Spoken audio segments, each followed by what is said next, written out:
Brought to you by TechnoSpark 20 series smartphones. I'm superhuman. Madhya Pradesh में लोकसभा में अभी 9 सीटों का चुनाव और उसके मतदान आज हो रहे हैं। यहाँ अगर हम देखें तो 3 ऐसे प्रत्याशी हैं जो हाईलाइट हैं मध्य प्रदेश में, शिवराज सिंह चौहान, ज्योतिरादित्य सिंधिया, और बात अगर हम करें राजगढ़ लोकसभा की तो यहाँ पर दिग्विजय सिंह इस बार फिर मैदान में उतरे हैं और वो यहाँ पर राजगढ़ लोकसभा सीट से कांग्रेस के प्रत्याशी हैं। यहाँ मतदान सुबह से ही शुरू हो गया है और चूंकि राजगढ़ से दिग्विजय सिंह हैं तो पूरे देश की नजर राजगढ़ पर टिकी हुई है। यहाँ पर भारतीय जनता पार्टी ने रोड़मल नागर जिन्हें टिकट दिया है और वो पहले भी यहाँ सांसद रहे हैं। आज हमारे साथ आगर के कुछ वरिष्ठ पत्रकार हैं। आगर में अगर हम बात करें तो सुसनेर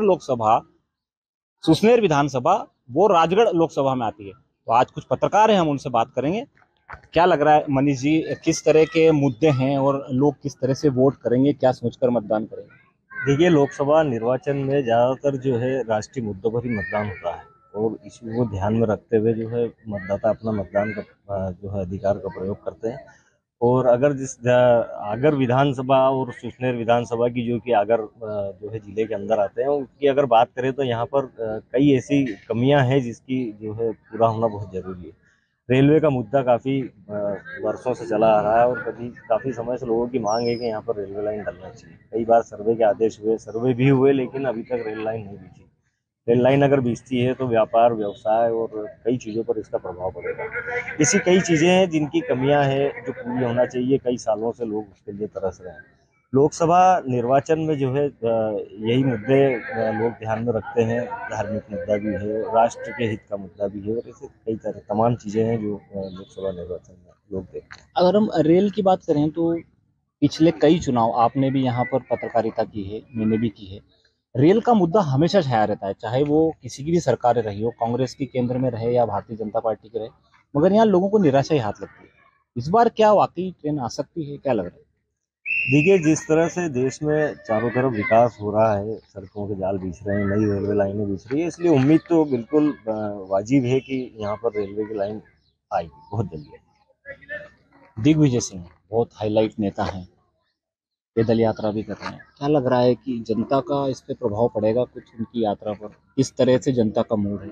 देखो, आपके जो राजगढ़ लोकसभा चुनाव में जो कि दिग्विजय सिंह को कांग्रेस में टिकट दिया है, तो देखा गया है तो दिग्विजय सिंह गांव-गांव जाकर पैदल यात्रा करके ग्रामीणों से संपर्क कर रहे हैं। एक पासा उन्होंने एक और फेंका है कि ये मेरा लास्ट चुनाव है, इसके बाद मैं चुनाव नहीं लड़ूंगा। तो हो सकता है लोगों के दिलों में भी ये भी रहे, परंतु ये क्या है कि बड़ा चुनाव है, देश का चुनाव है, तो जनता जो कि चाहती है कि देश आगे बढ़े, धार्मिक मुद्दों पर भी आगे बढ़ रही है। देखा जाए तो जो कि पीएम आवास योजना है, उसका लाभ काफ़ी बीजेपी को मिल रहा है। तो दिग्विजय सिंह को काफ़ी टक्कर तो है, क्योंकि जो कि यहाँ पर रोड़मल नागर जी जो सांसद रहे पिछली बार, अब की बार बीजेपी ने फिर उनको टिकट दिया है, तो उनकी नाराज़गी लोगों में ज़रूर है, परंतु जो अपने प्रधानमंत्री देश के नरेंद्र मोदी हैं, उनको देखकर ही यहाँ पर जनता ज़्यादातर देखा जाए तो वोट।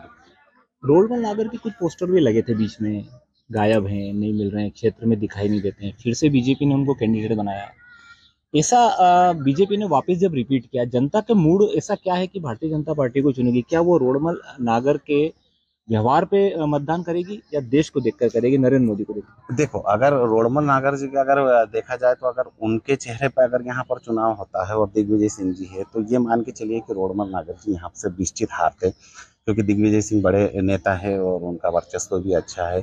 और बात करें तो अभी जो रोड़मल नागर जी, कहा जाता है कि लहर चलती है और लहर में क्या है कि कहाँ से कहाँ आदमी पहुँच जाता है। तो अभी पीएम मोदी की लहर है, तो हो सकता है कि वो फायदा बीजेपी को जरूर नजर आए। रजनीश जी, क्या मुद्दे हो सकते हैं लोगों के? हमने यहाँ पर आप देखा होगा कि कई युवाओं से बात की है, जो नए वोटर हैं, उसके अलावा बुजुर्गों से भी बात की है। क्या ऐसे खास मुद्दे हो सकते हैं? और दिग्विजय सिंह की पैदल यात्रा कितनी प्रभावशील दिख रही है? उसके अलावा एक चीज़ और मैं आपसे कहूँगा कि दिग्विजय सिंह जो हमेशा बयानों में रहते हैं, इस बार देखा गया है कि पूरे चुनाव में उनके कोई ऐसे बयान नहीं आए जिससे कोई गलत छवि बने। तो क्या ये सब चीज़ें कहीं कुछ परिवर्तन की लहर दिखाई दे रही है या केंद्र की तरफ जा रहा है चुनाव? देखिए, मुद्दों की सबसे पहले बात करें तो मुद्दे यहाँ पर खास तौर पे एक तो बेरोजगारी यहाँ पर खास मुद्दा है। दूसरा रेलवे इस क्षेत्र का खास मुद्दा है। उच्च शिक्षा के लिए भी यहाँ पर कोई ऐसा बड़े मतलब पूरा यदि लोकसभा क्षेत्र की बात करें तो कोई ऐसा बड़ा कॉलेज वगैरह नहीं है जिसमें बच्चों को उच्च शिक्षा मिल सके। अब आपने कहा कि जैसे दिग्विजय सिंह पद यात्रा करना पड़ रही है, तो इन सब का जो मेन कारण जो अब तक जो यदि माना जाए तो दिग्विजय सिंह ने जब से जो एमपी में जब वो सीएम थे और उसके बाद से जो 10 साल के लिए उन्होंने राजनीति मतलब चुनाव नहीं लड़ने का फैसला किया था, और जब वो वापस जब लौटे मतलब जो इसमें सक्रिय राजनीति में लौटे, तो वो बजाय चुनाव लड़ने के वो राज्यसभा का उन्होंने रास्ता चुना। तो कुल मिला के करीब करीब 20 सालों से वो उनके जो क्षेत्र के वोटरों से एक तरह से देखा जाए तो कट गए और वो राष्ट्रीय राजनीति में चले गए। तो कहीं ना कहीं अब जब चुनाव लड़ रहे हैं तो उसका उनको जो नुकसान जरूर उठाना पड़ रहा है, अब वो लोगों के बीच उनको जाना पड़ रहा है। तो इसीलिए शायद वो पदयात्रा का रास्ता चुना जिससे वो जो अपने वोटरों के बीच जा सके। इसके अलावा नहीं, रोडबंद नागर इनको वोट देना पसंद करेंगे लोग, या फिर केंद्र की तरफ नरेंद्र मोदी? क्योंकि नरेंद्र मोदी कह रहे हैं कि मोदी की गारंटी है, कई ऐसे मुद्दे हैं, 370 हो, राम मंदिर हो, ये सब चल रहा है।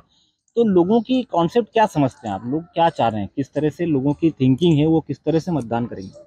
जी हाँ, इस बार जो वोट का अभी तक जो हमको देखने को मिल रहा है रुझान जो लोगों का, वो निश्चित रूप से जो राष्ट्रीय जो राजनीति है उसी को देख के लोग वोट करने का अभी तक देखने को मिल रहा है कि राम मंदिर का मुद्दा भी है इस बार, और जो हमारे जो पीएम है, पीएम कैंडिडेट को देख के लोग ज़्यादातर वोट करने का सोच रहे हैं, बजाय लोकल जो कैंडिडेट खड़े हुए हैं उनके बजाय जो राष्ट्रीय नेताओं को देखकर और पीएम कैंडिडेट को देखकर वोटिंग होने की ज़्यादा उम्मीद दिखती है। दुर्गेश जी, क्या माहौल लग रहा है? क्योंकि सुसनेर में कांग्रेस के ही यहाँ पर विधायक भी हैं, और इतनी बड़ी लहर जो मध्य प्रदेश में हुई थी, 163 सीट बीजेपी ने जीती थी, यहाँ कांग्रेस के विधायक जीते थे, वो क्या इस क्षेत्र से दिग्विजय सिंह को लीड दिला पाएंगे? जनता का मूड क्या दिख रहा है? एक पत्रकार की नज़र से आप कैसे देखते हैं इस चुनाव? देखिए, पहला एक चुनाव ऐसा देखने को आ रहा है जिसमें स्थानीय मुद्दे पूरी तरह गौण है। कहीं से कहीं तक विकास की बात नहीं हो रही है, कहीं भी औद्योगिक इकाइयों की बात नहीं हो रही है, रेलवे की बात नहीं हो रही है, और ये पूरा चुनाव राष्ट्रीयता के नाम पे चुनाव लड़ा जा रहा है। और दोनों ही कैंडिडेट, एक पूर्व मुख्यमंत्री दिग्विजय सिंह जी राज्यसभा सदस्य रहे हैं, उनके आने के कारण ये सीट हाई प्रोफाइल सीट के रूप में हो चुकी है। रोडमल जी नागर जो पुराने सांसद यहाँ से रहे हैं, ऐसी कोई उनकी बड़ी उपलब्धि सुसनेर में नहीं मिली है कि वो वापस जनता के बीच में आए और सारी चीज़ें रखें। लेकिन फिर भी यहाँ कहा जा रहा है कि पीएम मोदी को देखकर, मोदी की गारंटी को देखकर जनता राष्ट्रीयता के नाम पर किधर भी मतदाता वोट कर सकते हैं। फिर भी जो भी हो, इस पूरी सीट को हाई प्रोफाइल सीट के रूप में माना जा रहा है। दिग्विजय सिंह पैदल मार्च भी कर रहे हैं, प्रभाव आएगा लोगों? दिग्विजय सिंह की ये परंपरागत सीट रही है, जिसको बोलते हैं राजगढ़ लोकसभा उनकी रही है, और उन्होंने प्रत्येक मतदाता से एक ही अनुरोध किया है पैदल यात्रा के दौरान कि मेरा ये अंतिम चुनाव है, मुझे अंतिम आशीर्वाद यहाँ दे दिया जाए। अब देखते हैं कि जनता दिग्विजय सिंह जी को कितना आशीर्वाद देती है। कन्हैयाराम जी, क्या लग रहा है, क्या मूड है लोगों का? चुनाव किस तरफ जा रहा है, क्या दिख रहा है? देखो, चुनाव तो बीजेपी की तरफ ही जाएगा नरेंद्र मोदी को देखते हुए, लेकिन सबसे बड़ी बात, जो मुद्दे वाली बात अगर की जाए तो जिले में फ्रूट प्रोसेसिंग ये क्षेत्र सबसे बड़ा क्षेत्र है, जो संतरा उत्पादन होता है, देश विदेशों में जाते हैं बहुत। एक तो फ्रूट प्रोसेसिंग की मांग है काफी समय से। दूसरा, जो किसानों के साथ समस्या गेहूं की, जैसे गेहूं का अगर देखा जाए तो मूल्य जो समर्थन मूल्य जो गेहूं जो रेट होना चाहिए वो रेट नहीं मिलता। तो ये मुद्दे हैं जनता के, और होना चाहिए पूरे। तो हो सकता है जनता ये सोच रही कि प्रधानमंत्री नरेंद्र मोदी को देखते हुए अगर बीजेपी को वोट देंगे तो हो सकता है ये सारी समस्या का समाधान होगा। हाँ, मोदी ने जैसे प्रधानमंत्री आवास योजना हो, उसके अलावा कई ऐसी योजनाएं हैं जो क्रियान्वित किए, तो मोदी का प्रभाव ही दिखेगा इधर, या यहाँ के लोकल कैंडिडेट का कोई फर्क पड़ेगा, या मोदी के हिसाब से? अभी जो लहर है वो तो मोदी जी की है, मोदी का ही दिखेगा सबसे बड़ा।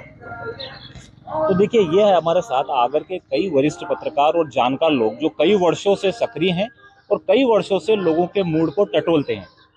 वो अपनी राय रख रहे हैं। उनका कहना है कि जो स्थानीय मुद्दे हैं उससे ज़्यादा राष्ट्रीय मुद्दे इन चुनावों को प्रभावित करेंगे। प्रमोद कारपेंटर, आगर मालवा, MP तक।